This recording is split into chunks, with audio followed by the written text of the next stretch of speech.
よろしくね。さあ、行くぞ。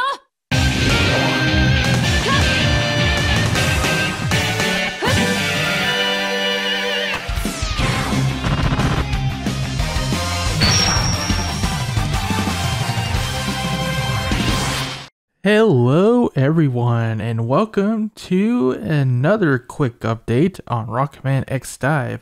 And if you thought Proto Man was going to be the only S-rank character to appear during this Classic Series collaboration event, you would be wrong. Super Adapter Mega Man officially jetpacks his way into Rockman X DiVE starting on May 28th, as revealed by a new trailer. As the trailer reveals to us, Super Adapter Mega Man works very much like he does in his original game, Mega Man 7. Let's break it all down with a rocket fist. The intro animation begins with Mega Man giving some pep talk to Rush before they combine their powers to form Super Mega Man, as they're calling it.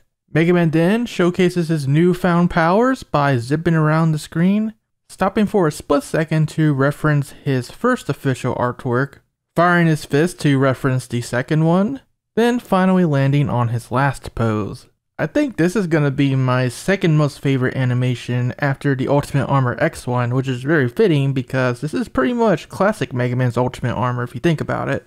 But as cool as the animation is, we of course gotta talk about how he's gonna play. Right off the bat, Super Mega Man already has a unique ability about him, and that is the ability to triple jump, which is something no other character has done in X DiVE up to this point. Of course, part of it is to reference the fact that Mega Man does have a double jump in his original game. However, because all the characters in X DiVE have a double jump by default, they had to add an extra one. On Mega Man's triple jump, the jetpack will propel him forward slightly, just like in Mega Man 7. This ought to make him another prime character for doing some tricky platforming in stages. Super Mega Man's first skill is Beat himself, and he works exactly like he does in Mega Man 5 and 6, automatically attacking any enemy in his range. And that range seems to be pretty huge, covering the entire visible screen. We'll definitely have to test how far Beat can go in PvP matches, due to the fact he does go through walls, which ought to make him pretty darn useful. Try not to get beat! The second skill is, you guessed it, the Rocket Buster. Just like in Mega Man 7, Mega Man will propel his fists forward to attack an enemy for some decent damage, I might add, before returning to him like a boomerang. In that way, both the Rocket Buster and Beat do attack in similar fashions, and that does pretty much cover Super Mega Man. I'm not gonna go out there and say he's broken or anything. After all, we thought Proto Shield was gonna be broken, but then Proto Man ended up being so really, with these things, we just gotta see how he will play in the game itself before we can make any actual deductions on how useful he will be in terms of a PvP scene. But for casual play, he seems to be pretty decent. Hope you didn't spend all of your elemental medals on Proto Man because, yeah, turns out he was the bait. Because Super Mega Man is gonna have his own banner along with Roll and the Airbuster, mirroring Proto Man's. And while we don't know the date details yet, I'm going to make a prediction and say Super Mega Man might only be available for a week up until the current Black Assassin event ends next week. Yup, they tried to pull the wool over us even though they accidentally revealed Super Adapter Mega Man early during the livestream last week. It's up for debate whether all the classic characters are going to be limited or not. But I will say, if any of them are going to be limited, it's definitely going to be Super Adapter Mega Man. So yeah, I could definitely see him only be available for a week. So if you spent all your EMs on Proto Man, you're pretty much going to have to wail at this point if you want him. Welcome to the world of Gacha! Before we end off today's video, I want to give you guys an update on the survey that happened last week. The official Facebook page has posted the first results for that survey, and it's about a very controversial topic. Should we revise the spin sword in the double buster shot? Yes or no? For the spin sword, 63% said yes, while 36% said no. Whereas with the double buster shot, it was closer to a tie with 54% saying yes and 46% saying no. That's all the data we have right now, but as for the results, Yeah, it seems like from these poll results, the fan base appears to be a bit split on what should be done. Most agree that the spin sword should be dealt with, but there is an audience there that believes that nothing should be changed, don't complain, don't whine, you need to find a counter for it. And that counter is basically use the wall or run away and play the distance game. It can work, but in my opinion, it still doesn't make fighting these spin sword users fun at all. So yes, I was one of the people that said, well, yes to this. My suggestion in particular was to give it a bit of a cooldown, so it could not be abused. There is also the argument that if the spin sword is nerfed, melee weapons might then become a lot weaker.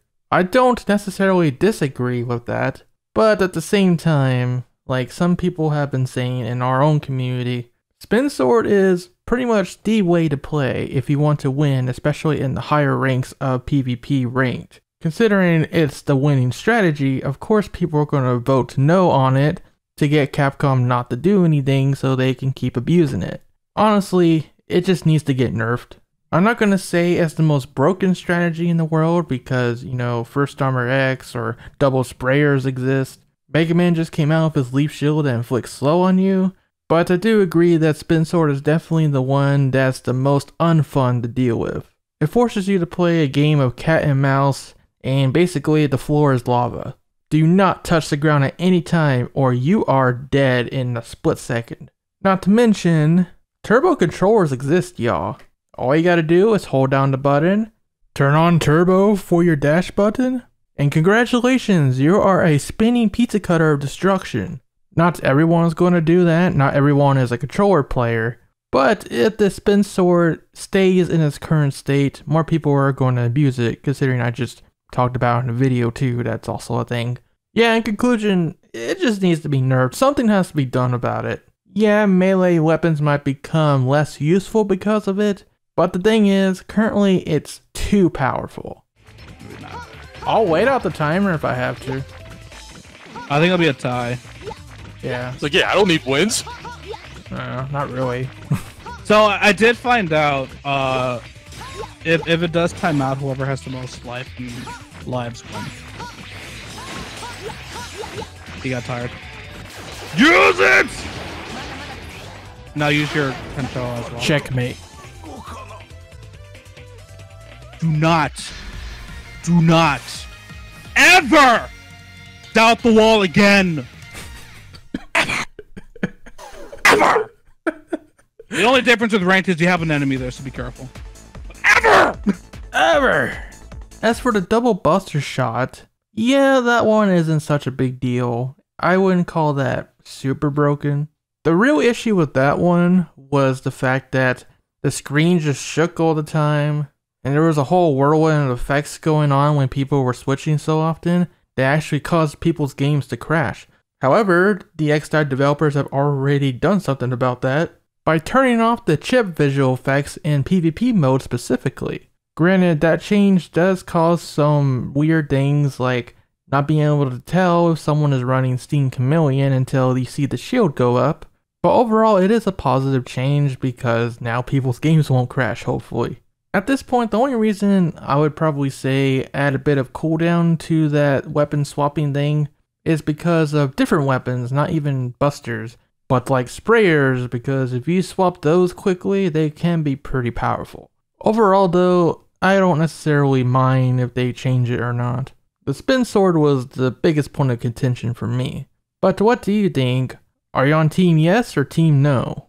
Let's hear your thoughts in the comments. One last piece of things before I go for real.